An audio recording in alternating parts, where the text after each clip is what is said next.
इस तरह से इस कहानी में श्यामनाथ ने अपनी माँ से कहता है कि उन मेहमानों के सामने कुछ गाना सुना दो बोलकर कहता है। उस समय देसी ऑफिसर और उनकी स्त्रियों ने इस सुझाव पर थालियां पीटी। माँ कभी दीन दृष्टि से बेटे के चेहरे को देखती, कभी पास खड़ी बहू के चेहरे को देखती। इसके बाद बेटे ने गंभीर आदेश भरे लिहाज में कहा, माँ बोलकर कहते ही माँ ने कुछ विवाह के गीत गाने लगी। हरियाणी माए हरियाणी बहू ने, हरिया तो भागी बरिया है बोलकर गाने लगी। उस समय देसी स्त्रियाँ खिलखिला के हंस उठी। 3 पंक्तियाँ गा के माँ चुप हो गई। तो इस तरह से बेटे और बहू के सामने बहुत दुखी होने लगी। उसके बाद और कुछ समय बीता। उसके बाद श्यामनाथ कुछ सोचते हुए बोले, तो वह पूछने लगे चीफ ने, यहाँ पर पंजाबियों के घर में क्या बनता है, औरतें खुद क्या बनाती है? तो उस समय श्यामनाथ बोलने लगे, लड़कियाँ गुड़ियाँ बनाती है, औरतें फुलकारी बनाती है। फुलकारी क्या है बोलकर वह पूछने लगे। श्यामनाथ फुलकारी का मतलब समझाने की असफल चेष्टा करने के बाद माँ से बोले, क्यों माँ, कोई पुरानी फुलकारी घर में है? माँ चुपचाप अंदर गई और अपनी पुरानी फुलकारी लाकर बताई और उस फुलकारी को देखने लगे चीफ साहब ने। पुरानी फुलकारी थी, जगह जगह से उसके तागे टूट रहे थे, कपड़ा फटने लगा था। और साहब की रुचि को देखकर श्यामनाथ बोले, यहाँ फटी हुई है साहब, मैं आपको नहीं बनवा दूंगा, माँ बना देगी बोलकर वह चीफ के सामने कहने लगा। फुलकारी का अर्थ है जिस तरह से घरों में बनाते, यानी कि तागों से बनाए हुए डिज़ाइंस को कहते हैं। जैसे घर के चौखट पर लगाए जाते हैं, घर में दीवारों पर लगाया जाता है। इस तरह से माँ चुप हो गई।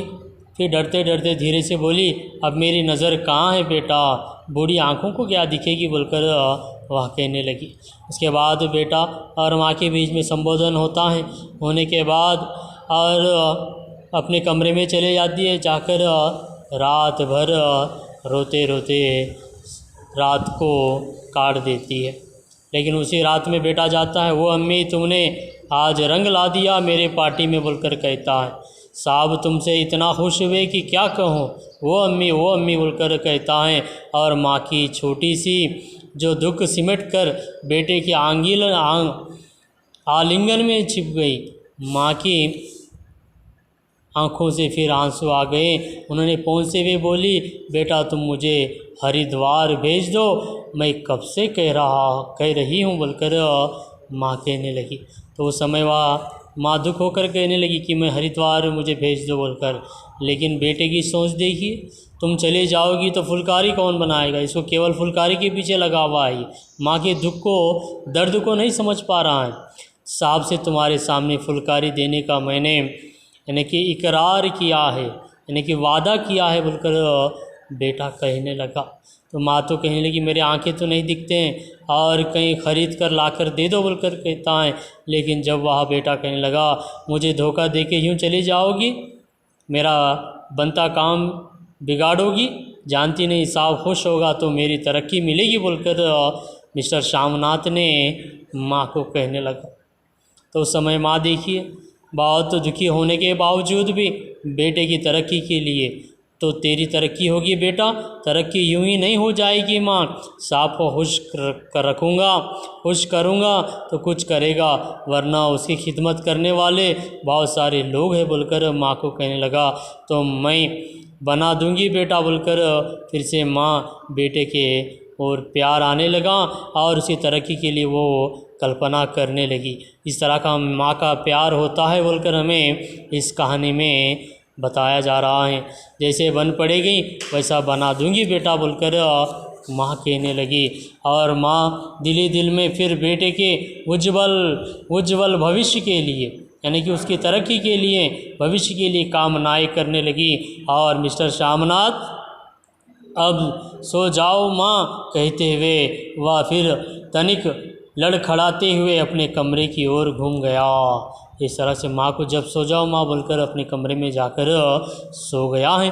तो इस कहानी से हमें यह उपदेश मिलता है कि माँ से किस तरह का बुरी तरह से वह व्यवहार कर रहा है, इस तरह का बुरी व्यवहार नहीं करना चाहिए। माता पिता से ही हमारी तरक्की होती है और उनकी जीवन भर हम सेवा करेंगे तो भी हमें कमी होती है बोलकर कहते हुए इस शिव की दावत नामक कहानी को समाप्त करते हैं।